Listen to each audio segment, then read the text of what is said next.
In a world where two short-term rental bros come together. What? Not in that way, bro. There's a podcast of truly epic proportions where we talk about all things short-term rental and shoot the shit along the way. Welcome to the Co-Host Bros Podcast. Here are your hosts, Matt Codd and Austin Spitz.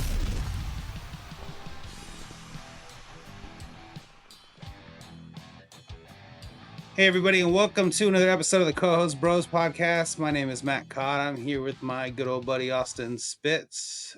Today we have a special guest, Rashmi Bhat. What's going on with you, Austin? Not too much, man. Just rolling through it, trying to get it all figured out. Just kind of getting punched in the face every day and trying to figure out how to be a little more delegate a little better, like our guest Rashmi here, which she's the champ at. I feel like. How you doing, Rashmi? I'm good. I'm really excited to be here, guys. So thank you for having me on. Sure thing. So for our listeners here, we're familiar with what you do. You care to give us a little bit of background on your short-term rental journey and what's got you to where you're at today? Yeah, absolutely. So I come from the hospitality world. I started investing in real estate in 2020, but prior to that, I was in, and I'm still in the restaurant space.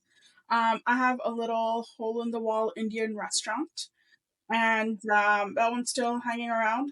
And in 2020, got into real estate. My husband and I were dating back then, thought if we bought like one or two long-term rentals, like that would be awesome. And then we realized we would only make like $200 a month. And I was like, we'll need like a bazillion of these to make like any significant difference. And so we were like, let's just buy this Airbnb property and see where it goes. And interest rates were so low. We were like, how hard could it be to rehab on your first deal?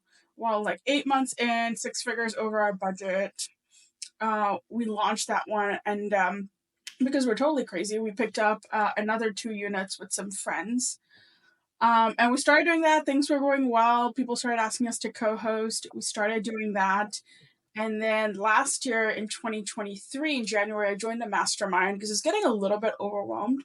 And I don't know if you guys have this, but I just started getting a little bit of anxiety anytime the Airbnb notification went off. And especially on like the weekends, and like I have a restaurant already, like my weekends are busy. Add that with all the Airbnb stuff, I just getting worried. I was like, I really want to be off GuestCom. And so I joined this mastermind, got off GuestCom, and then that really helped me grow. So today I help manage 50 short-term rental units. And then we have around 90 hotel doors that we manage as well. Awesome. Okay, so you mentioned delegating, and the first thing I feel like for me, I'm learning to delegate as I go, and a lot of the stuff I've passed on the responsibility. The hardest one to let go, like you said, to me is the guest communication. Did you find in your experience what was the hardest thing to let go of control when you started delegating to say VAs or other people within your company? What was the hardest thing? Me, I was the biggest problem. Because I've just this super high expectation, and I was like, everything has to be absolutely perfect, and no one else can do what I want to do. And so what I started realizing was I had to change for the rest of it to change. So I just let it go. And like, honestly, I was like, we're going to figure out a way to afford 24/7 help, and I'm going to find the money somewhere to do this, and I'm going to get this off my plate because I can't live like this. Like, I just had a point where I was like, I won't. I haven't answered an Airbnb text in a year at this point, and I never plan to. Yeah, you have the same problem that everybody else has in any kind of like leadership or management role. Like, it's not going to get done right unless I do it myself. It's not going to get done the way I want it done unless I do it myself. And that's the hardest part of anything. It's pretty impressive. How long did it take you? When you really started focusing on these doors to the doors that you have now, which is an impressive amount, how long did it take you to get to where you are now? So let me backtrack. So in 22, all of 22, I was trying to hire VAs on and off. And like for some reason or other, like they just weren't working out. And especially with Airbnb guest count, because you technically don't need a VA that's like Monday through Friday, 8 to 5, because you could have 2 things come in and they have like nothing else to do. But you could get 10 text messages at 10 p.m. on Friday night. And it's so hard to kind of staff for that, right? So all of 2020, I'm like hiring, I'm letting people go. I think pretty much let go of like 8 people, like on and off. Like I was hiring wrong. It was not working out. And in January, I hired my lead team member today who brought on other people for me. It took us like 3.5 months to get like situated where I was like, I'm comfortable. And really, like, the biggest thing that had to change, it wasn't them, it was me. Like, I had to let go. Because when you're thinking about control, you only think about yourself, right? Like, I'm like, this is how it needs to be. And it's all about me. But the second I flipped it around and went, it's about them. And it's about my guests getting a much better experience because they're not dealing with me being annoyed because they asked for the Wi-Fi password, which is written in the house and it's in their house manual. And I'm being snarky. Like, that's not an okay experience for anybody. And I just got back into myself and I was like, my team can handle this so much better. And I can do things in my business that make a much bigger difference. And the goal was never to be kind of this big and do all of this. But because I was ready for it, when the time came, it allowed me to be like, yeah, we can take these on. Like, it's not a problem.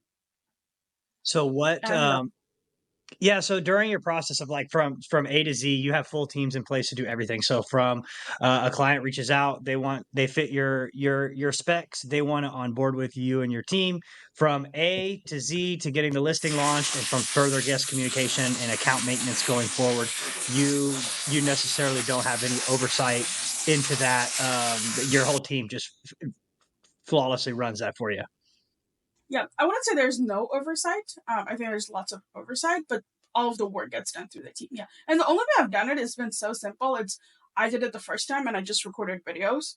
And a lot of my videos just have me not saying anything for minutes because I'm just like trying to figure out where the exit button is on a form, right? So it's not anything that's like some fancy, like I think the word SOP gets thrown around. People are like, it has to be perfect, it has to be like this. I'm like, no, I literally got a Loom subscription and like recorded anything and everything I was doing.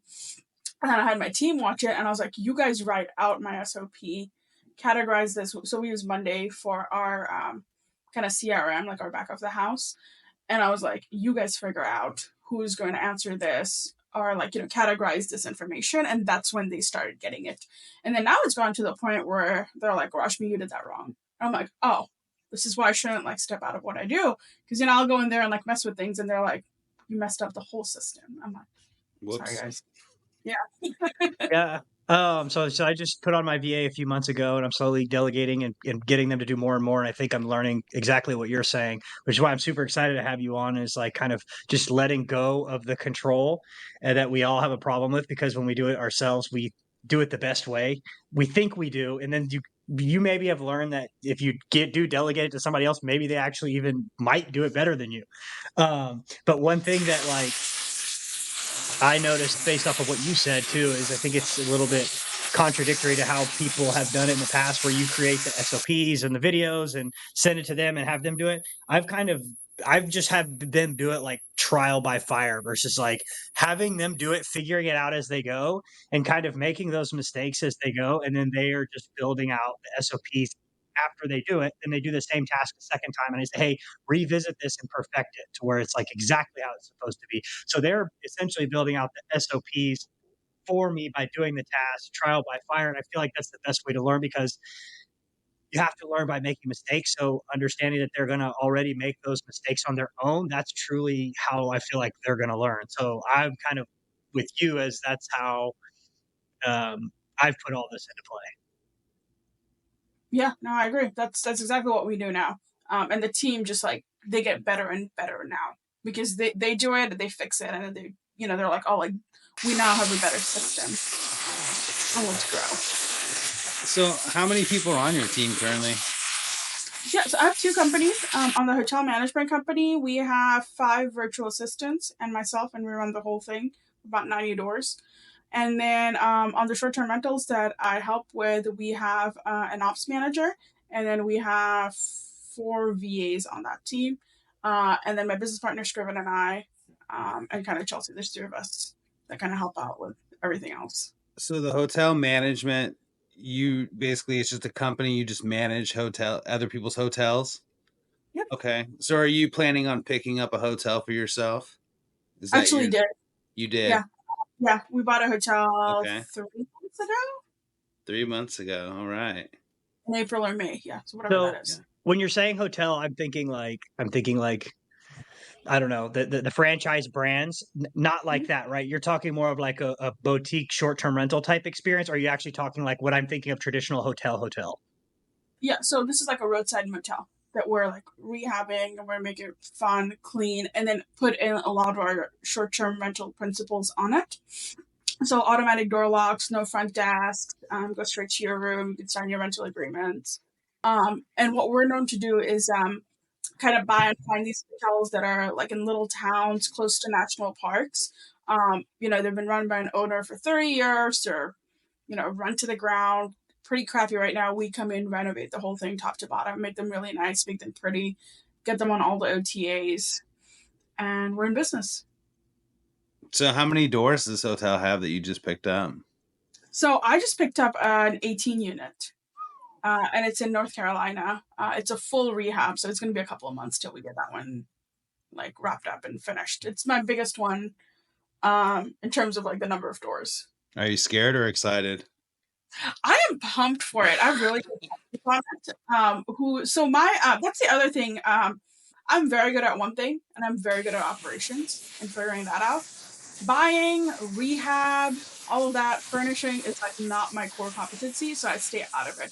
So my business partners, that's all they do, and they don't want to be in management. So I think getting very clear, even on my short-term rentals, my business partner really, really good with sales, getting us clients, that kind of stuff, and I'm a lot more of the back end, like the operations, making sure our systems are tight and in place.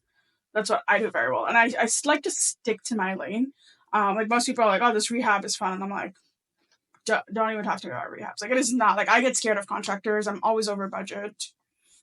Your one little pipe breaks, I'm like, we're done. Yeah, so I wanted to touch on that. So talk about like kind of it sounds like when you're going into a partnership, you're not looking for somebody that has the exact same skill set as you, right? You're looking for somebody that offsets maybe something you're not as good at or maybe potentially a weakness, and you have the strength here and they have the strength there. So whenever you're doing one of these partnerships or like you have partners in multiple of your business, is this something that you specifically look for before partnering with somebody is like, hey, what is their value add and what is my value add and how do we make like a super team? Yeah, that's exactly right. And I think the other thing is most people don't like being told what to do. So I think when you get into a partnership and you're like, I'm a better operator than you. Okay, well, maybe you're like 10% better, but that's not going to move the needle, right? Like you need somebody who can do some heavy swings for you. And I just stick to my lane. Like I don't deviate. I've done hospitality for 10 years now. I'll do it for another 10 or 20. Like I love this business. I've just expanded within my own niche. Now, does that mean we're not diversified? Like, of course not. But just sticking to what you know, I think I think it's really easy to get kind of like the shiny object syndrome, right? And being like, I should do this, and I should do this, and I should do this. And with social media now, it's so easy to look all over the place and be like, 3 months in, people are like, now I want to do this. Now I want to, rehab. Now I want to be a fix and flipper. And then the next minute they want to co-host. And then, by month 4, they're like, no, I'm going to become a real estate agent. Yeah. So I think people just don't stick to like one thing for 10 years. Yeah, I think that's the key right there, and it gets really hard because those days it's not as fun and it's not as exciting as it was when you first started. And I feel like that's when people get that shiny object syndrome, like, I kind of did it, I learned the skill, and now I want to go do something else. And I feel like I'm too young to be saying this, but I understand that's how the world works. It's like you just haven't done it long enough to reap the rewards of like that you're starting to see now. Like you've been in the hospitality industry for what, a decade, you said? Like that's crazy. So even though you started in a restaurant, it still kind of transfers over to, short-term rental stuff. It's all kind of in the same thing for the most part. But it brings me to a random question. Have you ever seen the TV show The Bear? I love that TV show. Okay, because it's wildly relatable if you're in our space. I feel like to be kind of that guy's a little bit extreme, but it's still like, okay, I figured since hospitality, you're already in the restaurant space. I was like, I'm willing to roll the dice. You should probably watch this show. I will say I haven't finished season 3 yet, but it has not been my favorite. I was in love with season 2. I'm hoping like the last 3 episodes get a little bit better. I'm not impressed so far. Yeah, I discovered it like a week or two ago, and that's me and my wife been watching at night, so we've already finished it. So I liked it, but it was very cool. I feel like there's a lot of it wasn't that great of a show, but it's just when you watch it, you're like, man, a lot of this really resonates kind of with what we do. I don't know. I think I do agree. Like you have to be as obsessed as he is with, the food, right? Whatever it is you're serving, like being completely. People are like, he's nuts, like he's obsessed. I'm like, you gotta be that way. That's where you gotta focus on like one thing, and just go all in onto that one thing, and have that laser focus to be like, I'm gonna do this. Yeah, that's why exactly why I thought about that, because like you've been doing it for so long. But anyways, yeah, cool. I haven't seen the show, guilty, but yeah, no, I mean I get what you're saying. Like things just get monotonous after a while. Just keep doing the same thing. Like you said with the Wi-Fi, like I don't get anxiety when I get a message, but I'm freaking annoyed because I'm like, damn it, I know it's gonna be something stupid. Unless it says it's a booking, I'm like, this is probably a dumb question that I don't have to answer. But it is what it is, right? It's like you got to think about, oh, okay, hold on a second, let me take a break. I haven't watched The Bear because I watched Shameless and I can't see him in a different light. That's just me. But I have to forget everything that happened over here before I start over there. But that's just me. So, how many restaurants do you own? I just have one. One, and you still go there all the time? No, I'm actually not super active in my restaurant at this point. I'll probably get back more into again, going back to the one thing in 22, I kind of had to make a decision. Like, are we going to go more into the restaurant, or like, do I really want to grow my real estate? Sure. At that point, I just had to like grow my real estate because I just wanted to be out of the messaging. Like, I was desperate to be out of it. And so I focused on that, and now that one kind of runs itself. So I have a lot more time to go back into the restaurant now and be like, what do I need to do? But the restaurant, again, like letting go of that control, like I let go. So my mom's my business partner on the restaurant front. She took over and just took over ops, and like the whole thing runs without me now. And that was another industry and a business that I had a really hard time getting out of, like day to day. And the restaurant business is brutal, right? Like it's long hours, high expectations. Like I just couldn't figure out. Like it took me. So I opened my restaurant in 2014. I had a sandwich shop that we later, we still have that, but it's a wholesale business now. So it took me from 2014 to 2022 to get out of like the day to day of my operations. But I think if I just learned what I learned today about real estate and how to get yourself out, I would have gone out a lot faster. But you got out without closing. So most people get out by closing. Yeah. Most of the people that own the restaurants are stuck working in the restaurants. So, I mean, it's apparent it's pretty successful. Yeah, I think at some point you just have a job, which I just had a job for a long time. And that's fine. Like, I was working for myself if I had a job.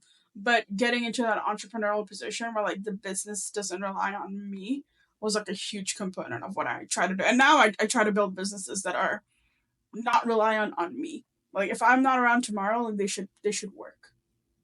Yeah. So I have a friend, and I won't say his name, but I saw on Facebook he commented something about guest communications, and he said somebody said his comment on there was, when do you offload? He's like, so anyways, he was like, if you have more than 5 listings and you're doing guest communication, you don't have a business, you have a job. And whether your number is 5, 10, whatever number he said, but that really resonated with me because I looked at the message and I was like, yeah, I'm above that, and I'm still doing the guest communications, and I too feel like I also have a job still. So that's a point. Like, I think I agree with that, but I will add one thing to it. It's just about knowing your end goal.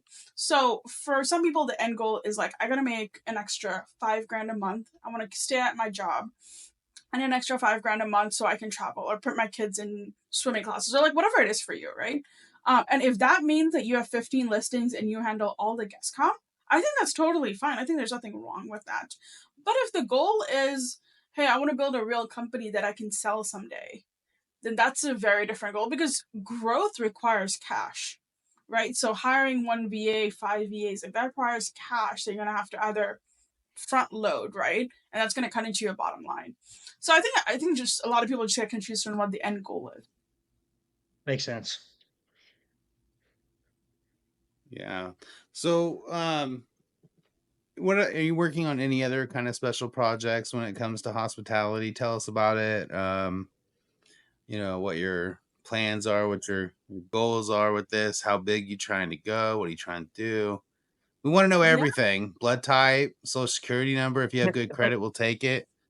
Card numbers, all of them. So we're definitely trying to grow the hotel business. I'd love to pick up a couple more boutique hotels. I'd love to buy a couple more. Get into some fun partnerships on that front. With the restaurant, we're busy kind of launching some new products. We're hoping that, kind of we can sell at farmers markets, that kind of stuff. Actually, I've been really getting into social media lately and like getting a little bit obsessed with like how can I grow like a TikTok account or Instagram. I just haven't had time to pay attention to it like all these years. And I think my biggest regret as an entrepreneur has been not building in public. Like I built all my business just kind of on my own, right? So on this next venture, I'm really trying to build my next venture like in public, and talking about like the ups and downs. Because I mean, it's nice to sit here and be like, yeah, like I have 90 units and a 50 and all of this, but like things happen all the time, right? And I'm like, oh my God, like I just fixed this system. Like, how is it possible it's already broken, right? And there's more downs than there are ups in business and in entrepreneurship. And I think I haven't been as open about like the times that are down, which is a lot. And so on the latest thing, I'm just talking about kind of being an Indian entrepreneur, a woman in hospitality, and being like, this is what I do. This is what like a day behind the scenes looks like for me. Here are the ups and downs, and yeah, it's fun, it's awesome, and I wouldn't trade it for the world, but it's not always as like perfect, and it's not always like, oh, like we're doing amazing on all the fronts, right? The social media problem. It's yeah. Everything's perfect, but people don't realize that, we have these conversations and they're like, oh wow, she's kicking ass, but it's like, no, I got my ass kicked like 10 times to get here. You get my ass kicked right now, like, and I don't think really anybody does a good job of showing, like how much stuff just happens when you're trying to build a business or you're trying to get a deal or you're trying to do this or do that, or even managing your property, whatever. It's like that. We always talk about the good stuff, right? That's the social media issue. And I think that's fantastic if you bring to light, especially like with this project, with this hotel. I mean, if you can show the people the ups and downs, because I know there's probably a shit ton of downs.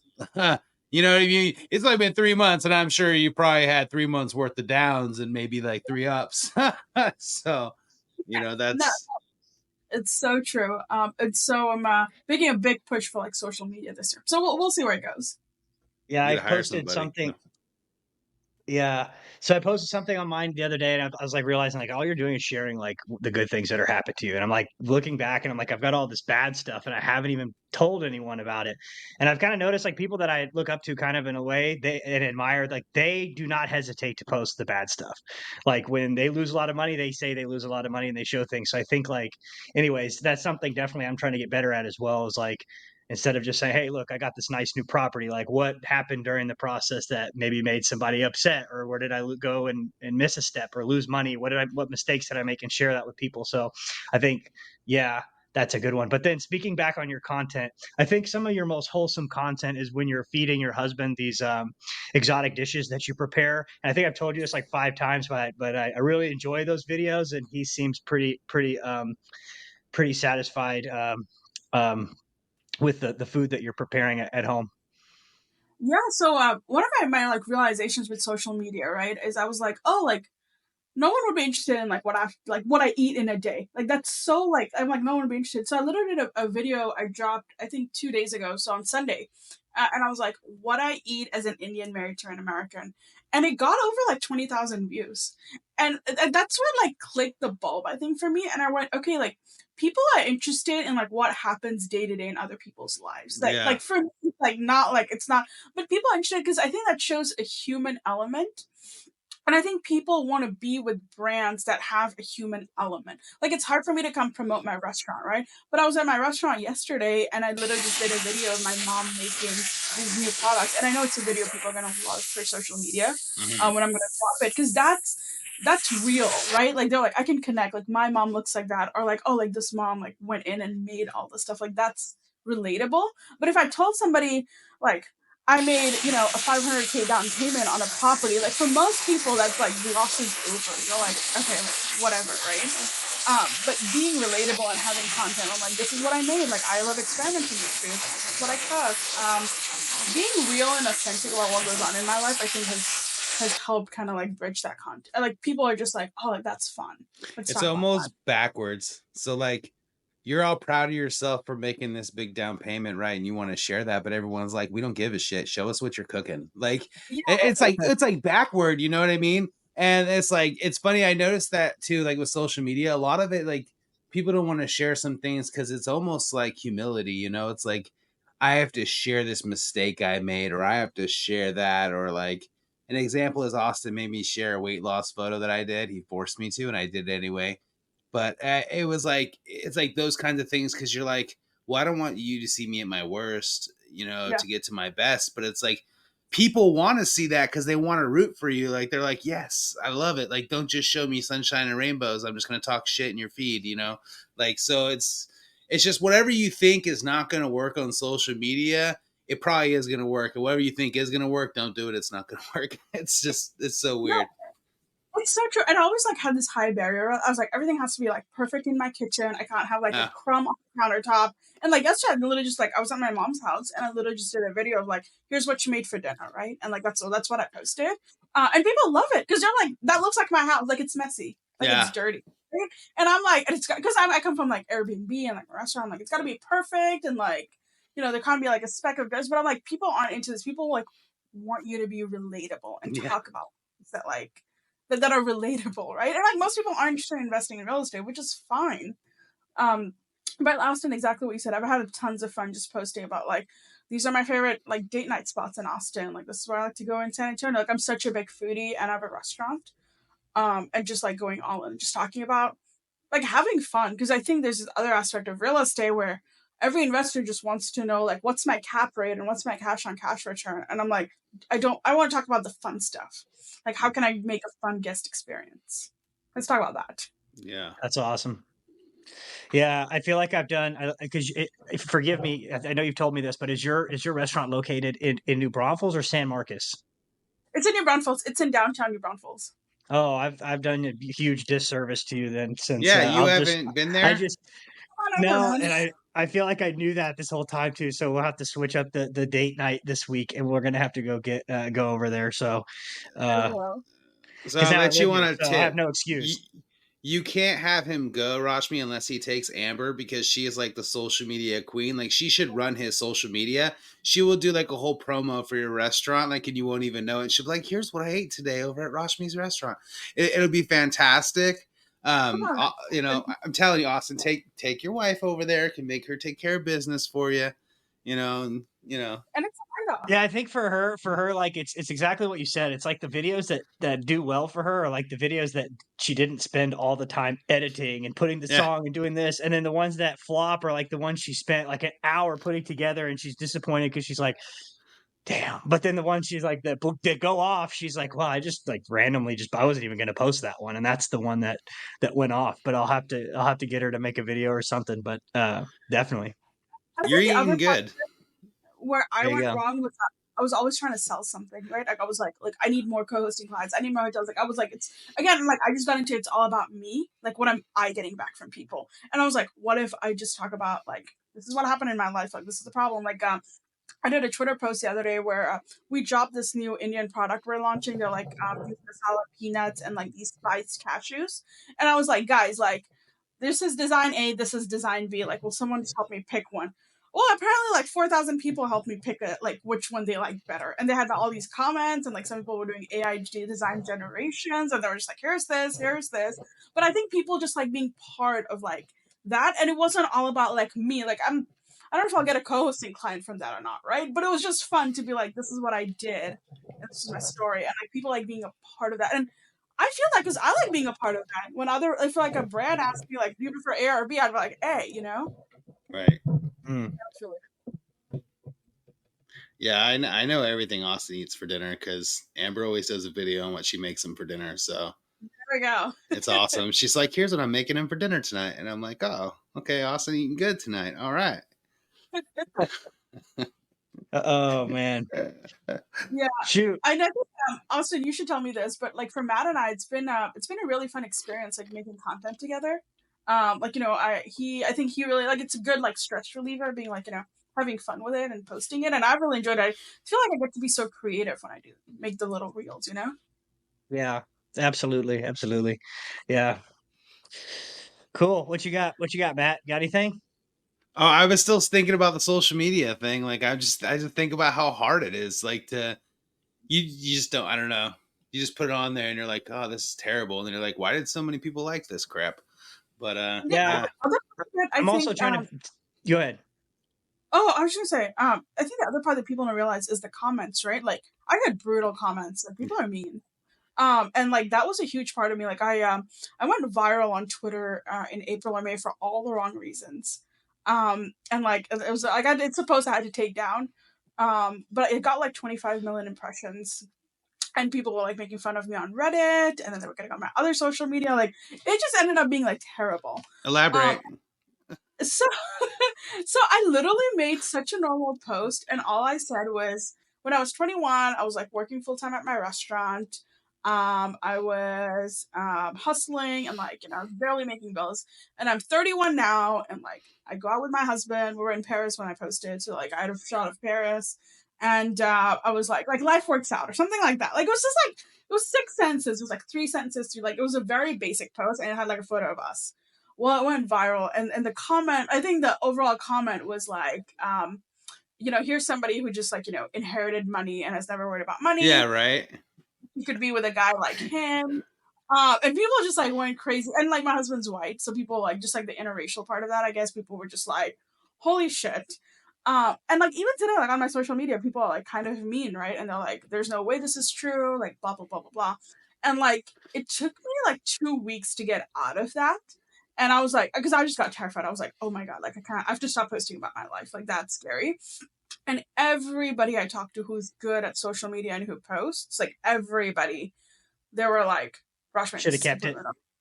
Yeah, they're like, this is completely normal. They're like, breathe, eh? They're like, if you want to like level up, like you have to get used to this. They're like, hey, stop reading your comments, which is what I did. Like I've one of my assistants who reads through all of my comments and like filters a lot out for me, so I'm not like seeing it because it gets in your mind, right? And my mindset mentor came to me and was like, Rashmi, no one would ever say that to you in real life, like ever. Like right. What people see behind the screen is not reflective of how people like operate in the real world. So he was like, you have to get over it. He was like, if not, you're not going to level up. You're never going to be as successful as you want to be. And like, that's just like one of those jumps where I had to go like, okay, like I'm just going to, hope that people are nice. And most of the people are nice, but like you do get some really mean comments. Yeah, people are pathetic. Yeah, it shows you how sad like a lot of people really are, that they hide behind that. But no one ever would come up to you and say something like that. Like it's terrible. But yeah, to your degree, like I look at like a lot of the people they're very big, and you read their comments, and it's the same thing, and it's just like I don't know. How do you combat it? It's just like part of it. Like if you're gonna go viral and you're gonna make content, like it's inevitable, right? Like no matter what you post, there's always going to be those people. Yeah, I was on Mike Shogren, and he was just like, like I posted a reel about my hotel not having any staff or whatever, and he's like, Rashmi, go read my comments. Like people were like, you should go kill yourself. Yeah. I'm like just like these comments, and I think his sister-in-law is a really big influencer. She has I think like over 1 million followers on Instagram, and people literally have like sites dedicated to her that are like, did she get plastic surgery? And just like the meanest stuff you could possibly imagine. And he's like, it's just, like you just have to like take it out of your mind, but like know that this stuff is out there on social media. But you will find so much more success than failure. So just like keep going. So what was your learning lesson from that one that went viral where they were attacking you? Do you regret taking it down, or is it one thing where you're like, maybe I should have left it and that's just the way it is? Or are you like, no, this one was too far, I had to take it down? I think I was right in taking it down. I think people just took the wrong kind of context out of it. I think was kind of part one of that. Part 2 of that, I realized I maybe had to change my messaging around a little bit. And how do I put this? I think if a woman says the same message as a guy, it's easier for men to say some stuff. Whereas if a woman says it, it might come off a little bit abrasive. And so I think I've worked on my messaging and kind of gone, okay, like what? Like I've just changed the tone of how I say things now, and I think that's better. You shouldn't do that for anybody. Just be who you are. Who cares if they like it or not? I mean, honestly, I want to know what you posted, so just DM me because I want to know. I'm sure everybody else wants to know too, but I think two of my favorite influencers are both women, and they kind of go that kind of a little bit aggressive route, which is like Mel Robbins, and then I like Cody Sanchez, and they're just like everything they post. I'm like, dude, these chicks are on fire. Yeah, no, I love that. I also will say I don't think that was my voice. Like that's not who I am in real life. Like I'm not abrasive in real life either. And I think that just like wasn't true. So I think it was true on both accounts, and I was like, I could just be myself and have fun, and like making cooking videos, like that is so me. Like I'm such a foodie. Like I'm going to Vegas in 2 weeks, and I'm already like, these are the restaurants I'm going to check out. It's like that's who I really am, and I'm like, that's a lot more fun to kind of like talk about than being like, rah, here are your cap rates, right? But yeah, just talking about like the ups and downs, right? Yeah, I think people on the internet that are just mean are just kind of like closed-minded. They don't believe in themselves. I mean, I posted some shorts for us, and Austin got some hate about wearing one AirPod in his ear. It was the stupidest thing. And I'm like, okay, sorry, dude. Next time I'll make sure he wears two. Like, whatever. My beard was in the way. So it's just so like, I don't know. I don't think they work with you just one in. It never has worked for me. So I don't know. But he ruined my life, though. Yeah, it was the dumbest thing I ever heard. And lucky I was on a good day, or I probably would have said something a little bit mean. But I just don't understand why people are like that. I mean, life's hard as it is, and I think it's just jealousy or just think they can't do what you're doing, you know. But you're living proof that you did what you're doing. So it's like people are scared, and it makes sense because sometimes, I mean, I see stuff on the internet all the time. Like, oh no, that's bullshit. That's bullshit, you know. And it also depends on who's presenting it, how it's presented, and that kind of stuff as well. But I mean, people are going to hate. And what I was getting to is that, like, so when I post something, or like, usually I get hate on my comments when I reply to answer a question to somebody, or they don't like the way I answer. So normally when I just get annoyed with it and I don't want to go back and forth or like just get irritated, I just fucking turn off the notifications for that post. So it's like, oh, it's gone, out of sight, out of mind. Say all the shit you want to say, and then when you come back later and you're like, oh yeah, he was right, and that's fine. I'm not worried about it. But I mean, you got to filter it out somehow. So that's tough. I think that, and I think like I just genuinely have to believe there's a lot more good people out in the world than bad ones. So I'm like, I make a difference in people, you know.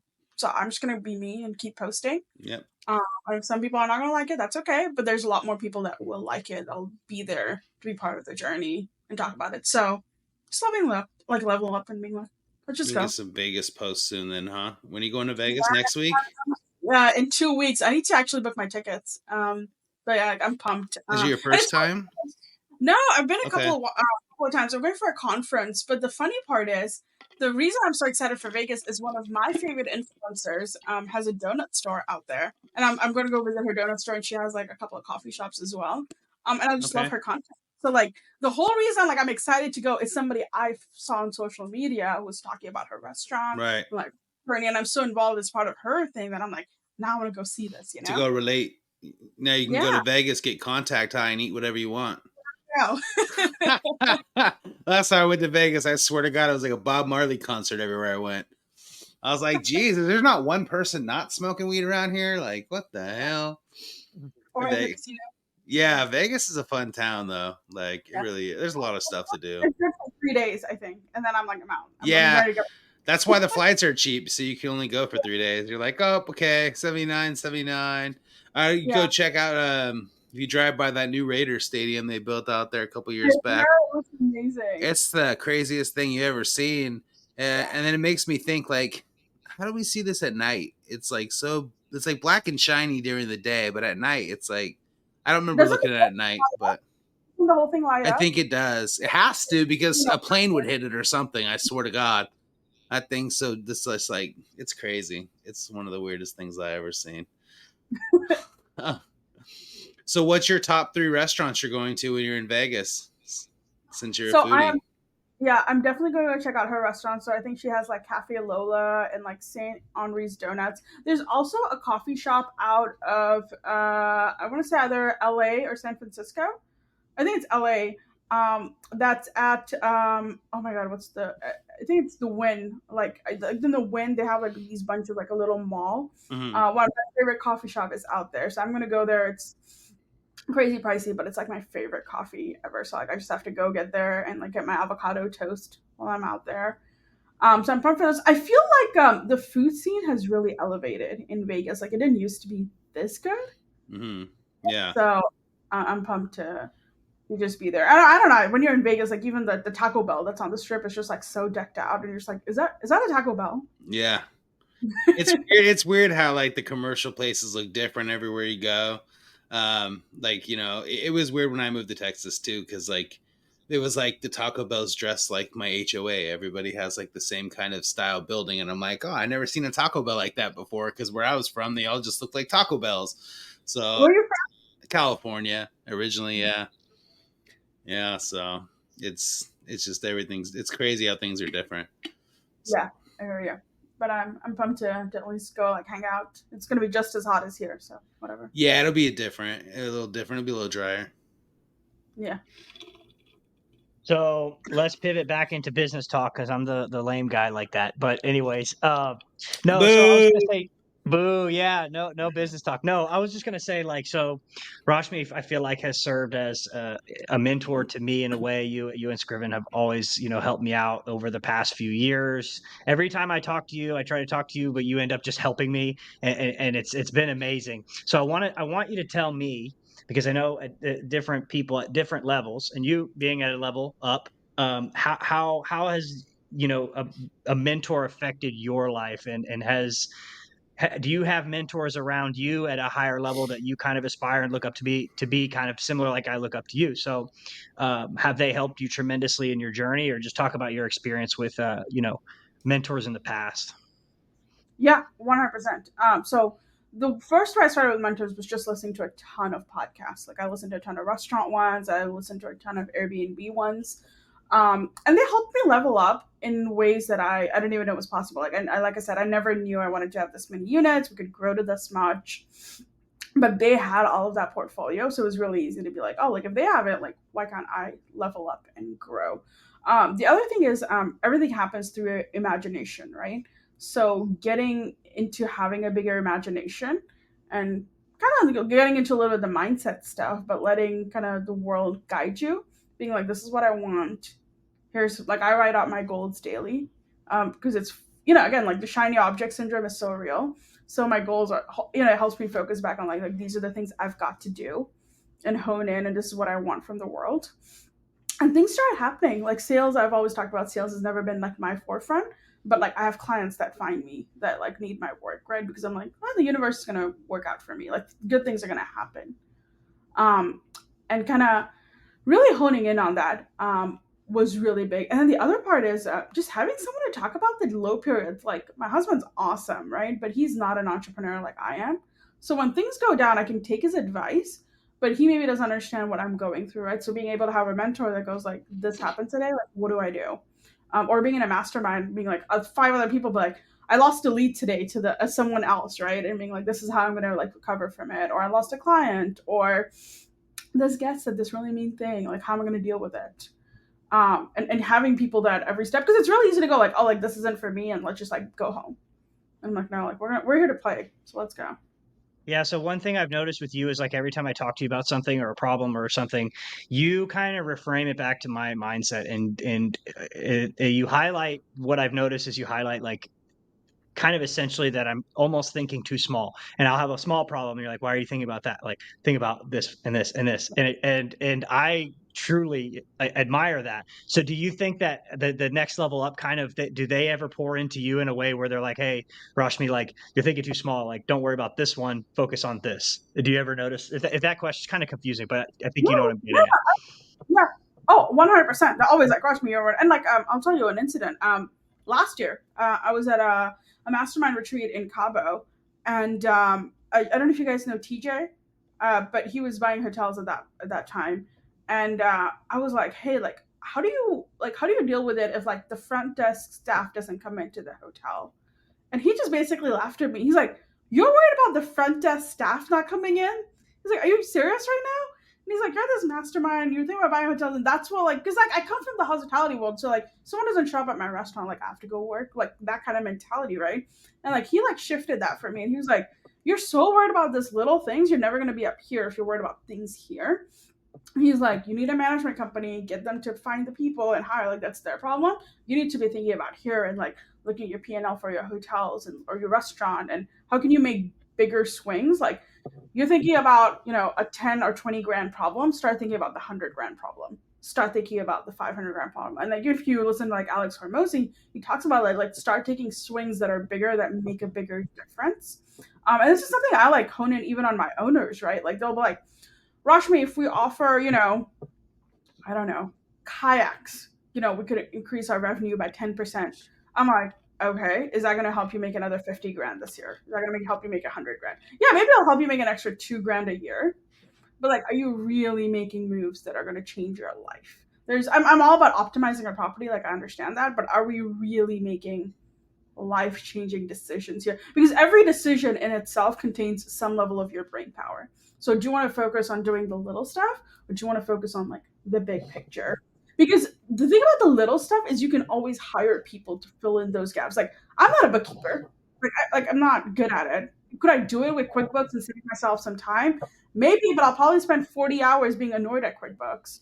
Or I could just go find someone, pay them, and have them handle and have them be their expertise and just get P&Ls that I can be like, okay, now I can make a good strategic decision for my business. That's going to move the needle a lot more than me trying to code entries into QuickBooks, right? Yeah. Yeah, I love that, because you basically answered my question by just saying like you have the exact same thing where you've talked to somebody else at a higher level and they almost like kind of laugh at you because it's like you're thinking too small, and then that just kind of continues to move yourself forward. So I love that. And then I just had one more question for me. Do you have like for somebody that's aspiring to get in to get to your level, and how far you've moved over the past few years, what is like one bit of advice that you think is instrumental to someone like, say, me in my shoes trying to get to where you're trying to go today? What you got? It's you. It's always you. And like it's a hard pill even for me today to swallow. Like if I don't see results, if I don't see money in my bank account, like if something goes wrong at my restaurant, we get a bad review, like at the end of the day, like it's on me. And like being like I'm 100% responsible for my life has been a really hard, because it's really easy to go, well, like I'm an immigrant, so like I don't have the same, whatever. Or it's easy to go, oh, I'm a woman, or like, all of these excuses that like come in. Or I could just go, no, like I am 100% responsible for my life and my results. And getting that in, especially when shit doesn't go the way you want, you're like, I'm the problem. Like I gotta fix me for the rest of this to get fixed. So like giving up control of like Guestcom or my restaurant or QuickBooks, the problem was always me. Like all these people were always there. I could have always found them, hired them, done all of these things. But like I had to change. And I think one of the best quotes I've heard is hang out with people whose dream, like your dream day is a regular Tuesday for them. And I was like, I like that. Like, how do I get there? Yeah, that's awesome. Have you read the book by any chance called Extreme Ownership?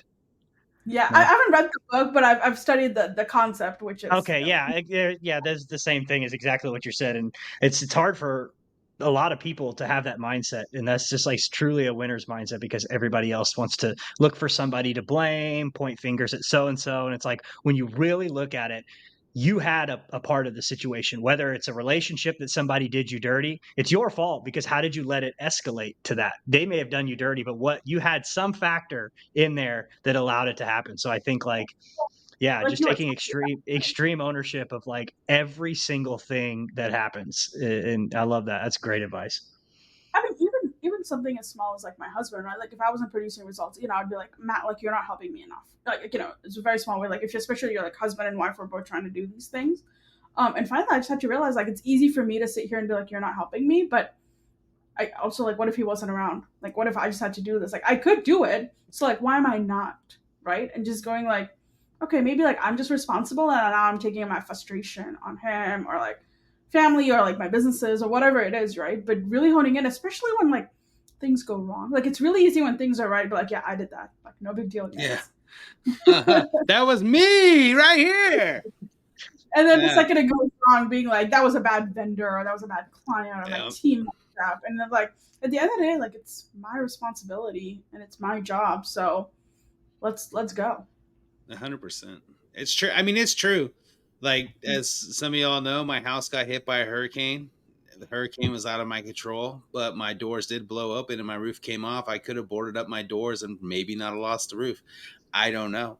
Was I paying attention to the hurricane was happening? Not really. I woke up and there was a hurricane. I said, oh, shit. I don't really watch the weather, but that's just me.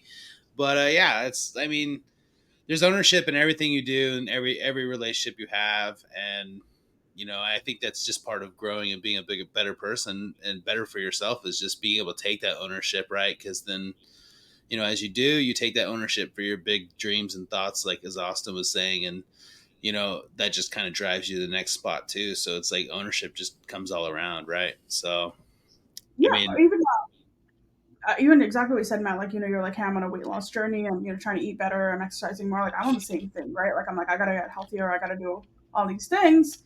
It's very easy to be like, I travel all the time and don't want to eat. I want to eat whatever I see because I love food. Like, it's hard being a foodie and but then I have to like think back and go like, how do I want to look, right? And it's so superficial, right? But like looking better also makes me a lot more confident when I go on sales calls. It makes me go like, oh, I feel healthy. Like I'm not like one of the things I stopped doing was like eating carbs over lunch because I get sleepy afterwards. I'm like, I just want to go take a nap, right? But I have the whole afternoon to work. So I'm like, well, like, can I move and eat like grilled chicken and grilled veggies and maybe have like, a cheat meal twice a week instead of every day. And, so like making those changes because I'm like, I got to show up better for myself, not for anyone else, but like for myself.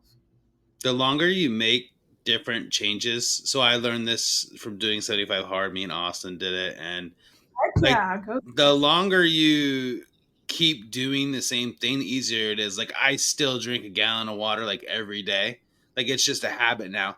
Before I probably didn't even drink a bottle of water in a day. Like I'm like, God, this is terrible. Why am I drinking this? It tastes like nothing. I don't like it. Now I'm just like, I'm thirsty. Where's the water? Like it's so different night and day that you can do to change your own brain for anything.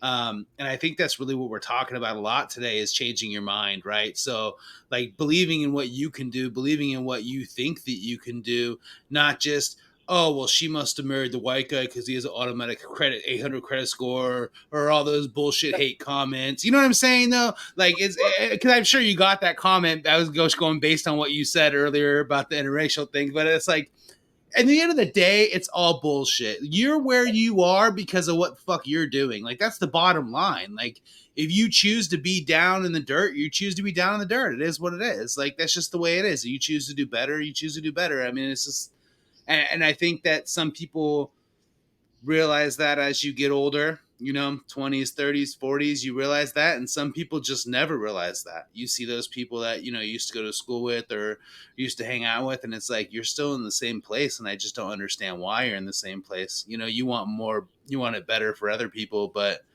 they don't want it better for themselves. So two things on that, right? Like, with like the whole like relationship and I think in America there's this whole conception of like, oh, like I'm self-made, right? And I've really been like, I'm not self-made, right? Like my parents helped me out a ton and they still do, like we're in businesses together.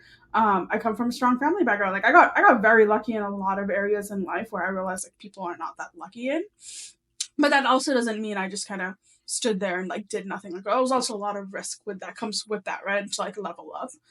So that's part one. And the other part is, talk about extreme ownership, right? And weight loss. Like I like do my weigh-ins every week, right? And some weeks, like it's not where I want that number to be. And it's really easy to be like, oh, it's okay, like let it slide. Like you don't get to the number, but I'm sure the weighing scale is wrong, right? Or like, I'm sure it's hormonal, or like whatever, like getting that in my mindset. Or like really looking at what I ate over the last week and going, no, like I didn't eat healthy. Like that's on me. Like let me just actually follow the diet plan. And when I follow that plan, the number is exactly what I want on the scale. So just going back to me and stop making excuses, right? And like it's hard because I'm like, I love food, right? Yeah. And you're like, oh, I could have that. I've been good all week. Like it's just it's your mind just telling you that. I mean, like, well, Austin will tell us we call it our bitch voice, right, Austin? But it's telling you that you can do those things, even though you're like, I know I shouldn't do those things. I guess it's kind of like if you're a crack addict, telling you could do crack, but you shouldn't do it. But I mean, bottom line, like it's your mind, and just you're used to having that. Just like I wasn't used to like drinking water. It's the same thing. So you're like, oh well, I'll reward myself. I've been so good. And then you go back and think about it once you hit the scale and you're like, well, maybe I wasn't really so good. And I was just like trying to pat myself on the back. Right. So it's just the mind is an interesting thing.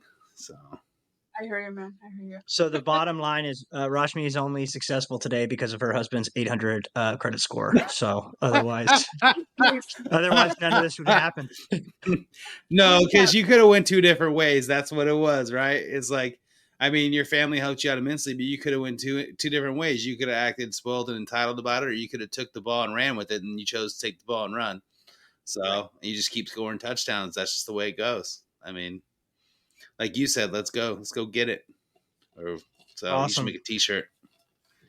Cool. Well, that's really all I got, Rashmi. Thank you for coming on, and thank you for always, helping whenever, I need it in my business. You've been awesome here and great in my business. So I really do appreciate you. And thanks for coming on. It's been really fun. And I don't think most people know how Austin, you and I met, but again, talk about like mindset. We were just happened to be at a conference together and he sat next to me. Or I maybe sat next to you and I was like, hi, I'm Rashmi. And it was 2 years ago at the STR conference. There you go. Yeah, I do remember that. So, yeah. We were randomly meeting Austin, just randomly. I met him in the airport, so we just randomly meet people on our way back from the conference. I love it. Yeah, it's just weird how the world works. Now we're all here on a call. That's wild to think about. It is kind of wild, huh? And we're all like 2 hours away from each other. Mm-hmm. That's kind of wild too. Yeah. Go ahead, Austin. I'm sorry. I didn't mean to interrupt. I was excited. Oh, I'm all good. I'm all good, man. All right. Well, Rashmi, since you're working on your social media and all those things, why don't you tell everybody where they can find you, and you can DM me that information as well, and I'll put it in the show notes. Yep, I'm happy to DM. I hang out at Toasty Indian on Instagram, TikTok, on Twitter, and I'll message this. Did you say Toasty? Yeah. I love it. And then on Twitter, I hang out at Chai and Cabins. Toasty Indian. That's great. That's fantastic. I love you. You gotta trademark that. That's good. It's been a fun project. Thank you so much for having me, guys. No problem. Thank you so much for coming. DM me. Happy to help. Oh yeah. Austin. Nice. Hey guys, if you could just leave us a review on your favorite podcast platform, that would be awesome. Right now we're running a contest and we're going to pick winners to get some free Co-Host Bros gear. All you got to do is leave us a review. Doesn't matter what the review is. It could be a 1-star. It could be a 5-star. Just shoot a snippet of it to info@cohostbros.com. That's info@cohostbros.com. And we would really appreciate it. Thank you all for listening. The Co-Host Bros Podcast.